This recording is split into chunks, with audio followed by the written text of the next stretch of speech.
This is Colin Hamill, founder and IT solutions designer for Sentinel Forge Technologies. Thanks for joining us today in a discussion on how we can better protect our communities from modern threats. One of the first things that we all learned as children was who to call if we ever were faced with an emergency. I'd like to demonstrate this with a quick quiz for my audience. Let's say you suddenly noticed that there was something strange in your neighborhood. Who are you going to call? The answer, obviously, is Ghostbusters. On a more serious note, let's say you were walking down your street and noticed that your neighbor's house had caught on fire. Who are you going to call? You call 911 and ask for help from your local fire department. Let's say you continued on your walk. You are enjoying the nice day and the nice weather when suddenly a fast car speeds past you, loses control, and has a bad accident. You run over to the car and you can see that the driver needs help. Who are you going to call? You call 911 and ask for an ambulance to be sent as quickly as possible. Let's change things up a little. Let's say that an elderly member of your community receives a phone call from someone claiming to work for Microsoft. They claim that your elderly neighbor owes thousands of dollars in licensing fees that they must pay to avoid criminal prosecution.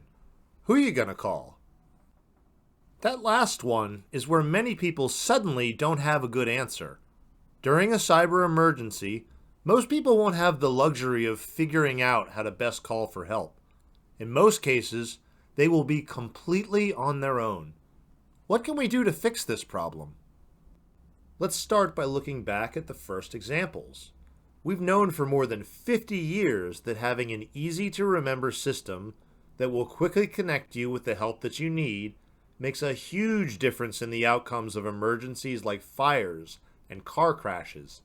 Dial 911 is easy enough to remember that even young children can be taught how to do it.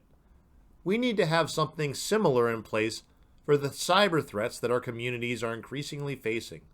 My solution to this problem is something that I call the Cyber 911. You may be wondering, what on earth is a Cyber 911? Quite simply, a Cyber 911 is someone that people turn to in a cyber emergency. They are someone that typically has experience working with computers and cybersecurity matters. They are someone that people trust to come to the rescue whenever there is a computer-related problem. They are someone who offers their assistance with patience, never judging or demeaning someone just because they ask for help on a digital matter. They are the ones that will help us turn the table on cyber criminals.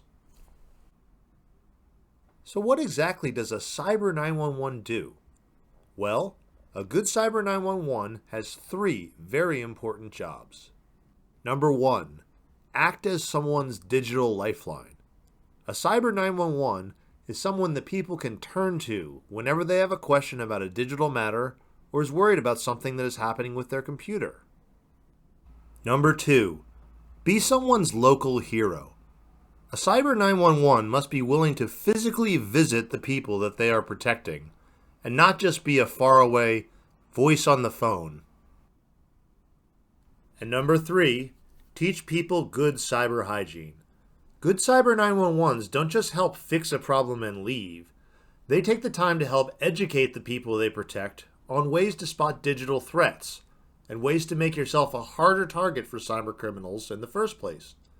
People that have been taught to practice good cyber hygiene by someone they trust are much less likely to fall victim to a cyber attack. Over time, this will go a long way towards protecting most people against many of the cyber threats out there. Let's go back to our elderly neighbor and give them a Cyber 911.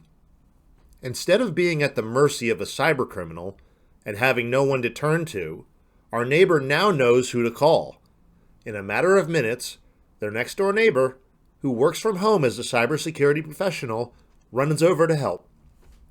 They are quickly able to diagnose what the hacker has done, remove the malicious software, and restore their neighbor's computer to good working order. They also identify how the hackers got into the environment and take steps to make sure that the cyber criminals are no longer able to threaten their neighbor. One last thing that a good Cyber 911 will do, provide a paper Cyber 911 contact sheet that lists all of the ways that they can be reached in the event of a cyber emergency. Using paper provides a very inexpensive way to render this contact information 100% immune from being hacked and delivers the information in a manner that many older individuals are very familiar with. I am a Cyber 911 for my friends and family.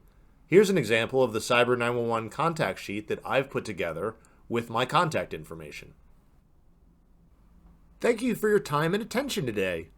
I hope that you found this idea interesting and worth learning more about.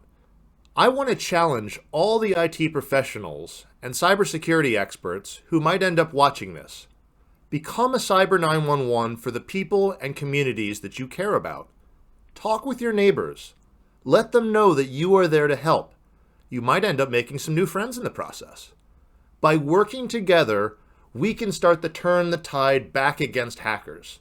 Becoming a local Cyber 911 for your community is a great way to get started. Who are you going to call? Cyber 911.